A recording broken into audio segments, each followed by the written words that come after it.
Hello दोस्तों, एक बार फिर आपका इसका स्टडी पॉइंट पर स्वागत है। जैसा कि मैंने आप सबको बताया था कि मैंने आप सबको लैंग्वेज के बारे में बताया था, लैंग्वेज क्या होती है एंड प्रोग्रामिंग लैंग्वेज क्या होती है। मतलब प्रोग्रामिंग लैंग्वेज की मैंने डिफरेंशन के लिए बताई थी। जैसे कि आप जानते हैं, मैं इस ट्यूटोरियल में जो है सी लैंग्वेज मैंने प्रोवाइड करूँगा। उसके अकॉर्डिंग मैंने आप पहले तो सी लैंग्वेज मैंने बताया था क्या होता है। सी लैंग्वेज एक जो है हाई लेवल प्रोग्रामिंग लैंग्वेज होती है, जिसके द्वारा हम किसी ऑपरेटिंग सिस्टम, सॉफ्टवेयर, एप्लीकेशन चाहे अदर्स चीज़ें हम डेवलप कर सकते हैं। और किसी चीज़ को जानने से पहले हम उसकी हिस्ट्री जान लेते हैं। तो यहाँ पर क्या है, देखते हैं history. C is developed by Dennis Ritchie and T Bell laboratory, जो इस समय यूएसए में है। और डेनिस रिची कौन थे? डेनिस रिची एक यूएसए के जो है कंप्यूटर साइंटिस्ट थे, जिन्होंने बेल नामक लैबोरेटरी में जो है सी का डेवलपमेंट किया। और उन्होंने सी का डेवलपमेंट कब किया था? 1972 में। यहाँ पर लिख देते हैं इन 1972। और सेकेंड टॉपिक, सेकेंड क्या है? C is a general purpose language, high level and structured and oriented programming language. C को हम जनरल पर्पस लैंग्वेज क्यों कहते हैं? क्योंकि हम सी को जनरली यूज करते हैं हर सॉफ्टवेयर, मतलब चाहे बिजनेस टाइप के सॉफ्टवेयर हो, चाहे मैथमेटिकल सॉफ्टवेयर हो, चाहे जो सॉफ्टवेयर हो, उनको डेवलप करने के लिए जो है हम सी लैंग्वेज का प्रयोग कर सकते हैं। और इसकी यूजेस, इट्स ऑपरेटिंग सिस्टम, क्या ऑपरेटिंग सिस्टम बनाने में, सॉफ्टवेयर बनाने में, एप्लीकेशन बनाने में, कंपाइलर बनाने में, टेक्स्ट एडिटर बनाने में।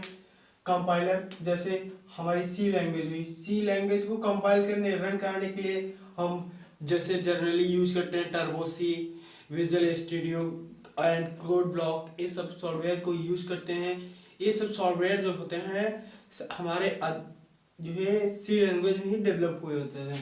सी सा अदर लैंग्वेजेस को जो है कंपाइलर जो होते हैं वो सी लैंग्वेज में डेवलप होते हैं। टेक्स्ट एडिटर जैसे लाइक एज नोट पैड,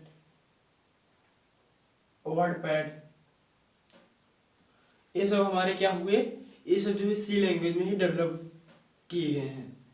तो अब देखो सी लैंग्वेज की जरूरत क्यों पड़ी हमें। सी लैंग्वेज से भी पहले बहुत सारी लैंग्वेजेस थी प्रोग्रामिंग लैंग्वेज, लेकिन वो इतनी पॉपुलर नहीं हुई क्योंकि उनका एक स्पेसिफिक सॉफ्टवेयर बनाने के लिए उनका प्रयोग किया जाता था। जैसे हमारी जो फर्स्ट प्रोग्रामिंग लैंग्वेज थी 1957 में डेवलप हुई थी, उसका नाम था फॉरट्रैन।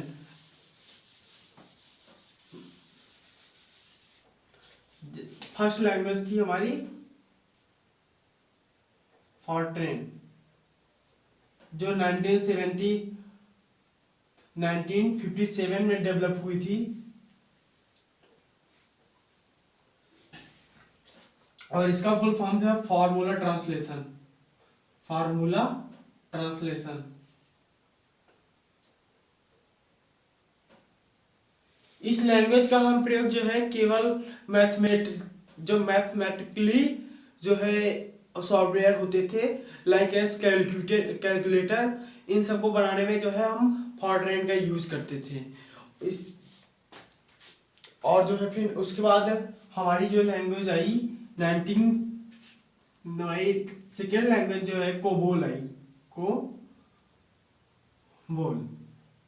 ये 1960 में आई। 1960 में आई जो है। इस लैंग्वेज को हम प्रयोग जो है बिजनेस से रिलेटेड जितने सॉफ्टवेयर होते थे उनको डेवलप करने में जो है इस लैंग्वेज का प्रयोग करते थे, कोबोल, जो 1960 में आई थी।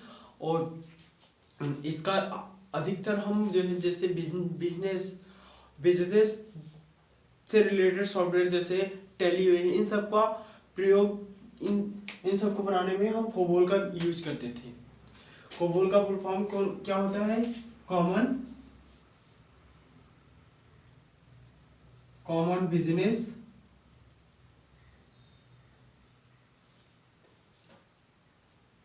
Oriented language.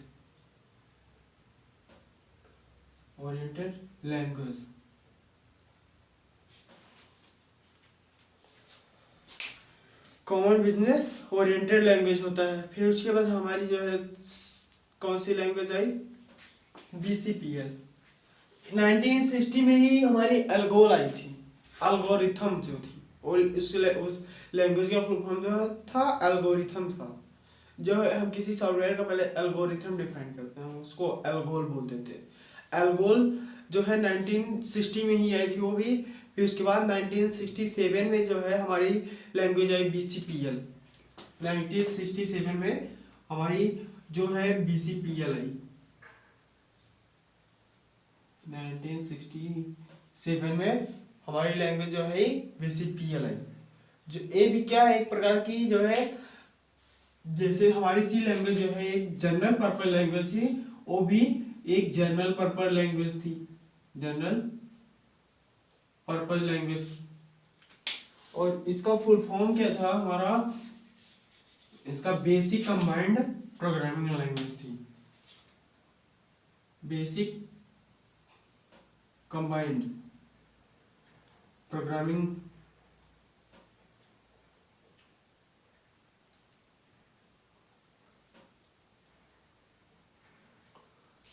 लैंग्वेज थी। और इसका यूज हम अदर मतलब चाहे बिजनेस से रिलेटेड या मैथमेटिकल या साइंटिफिक रिलेटेड सॉफ्टवेयर जितने होते थे सब का हम बनाने में यूज करने लगे थे। तो इसलिए इसको हम जनरल पर्पस लैंग्वेज बोलने लगे, क्योंकि हम जितने मैथमेटिकल सॉफ्टवेयर हुए, साइंटिफिक सॉफ्टवेयर हुए, बिजनेस से रिलेटेड जितने सॉफ्टवेयर हुए, अधिकतर हम इस लैंग्वेज का प्रयोग करने लगे। फिर उसके बाद इसी का जो है इसी में कुछ इम्प्लीमेंट किया गया, तो हमारी लैंग्वेज आई बी लैंग्वेज। जो कौन सी लैंग्वेज आई? कौन सी लैंग्वेज आई? B language. बी लैंग्वेज जो है हमारी आई जो है 1970 में आई। हमारी बी लैंग्वेज जो है 1917 में आई। अब बी लैंग्वेज जो है ये भी एक जनरल पर्पस लैंग्वेज थी, लेकिन इसमें कुछ इश्यूज थे। मतलब इसको डेवलप किसने किया था? इसको केन थॉमसन ने डेवलप किया था, केन थॉमसन। और इस लैंग्वेज की डेवलपमेंट किसने किया था? मार्टिन रिचर्ड्स ने। इस लैंग्वेज का डेवलपमेंट मार्टिन रिचर्ड्स ने किया था। और बी लैंग्वेज का डेवलपमेंट जो है हमारे केन थॉमसन ने किए थे। और इसका डेवलपमेंट जो है 1970 में भी आई। ये भी एक जनरल पर्पस लैंग्वेज थी, लेकिन इसमें कुछ इश्यूज आ रहे थे, इसलिए इसको इसमें कुछ इम्प्लीमेंट किया गया। फिर इसको BCPL से ही लिया गया था। तो इसको हम नाम रख दिए सी लैंग्वेज। सी लैंग्वेज हमारी क्या डेवलपमेंट? इसका डेवलपमेंट 1972 में हुआ था। और इनके जो डेवलपर थे डेनिस रिचीज थे।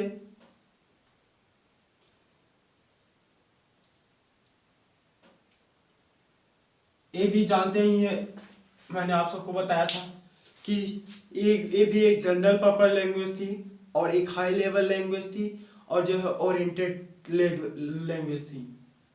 तो सी लैंग्वेज जो है BCPL लैंग्वेज पर डिपेंडेंट है। BCPL लैंग्वेज से ही सी लैंग्वेज का हमारा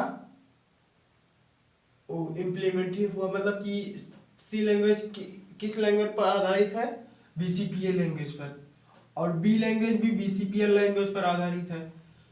तो इसका जो है इतिहास इतना ही था। और फिर अब हम इसके आगे मतलब इसमें इसके आगे हम एल्गोरिथम पढ़ेंगे। एल्गोरिथम क्या होती है?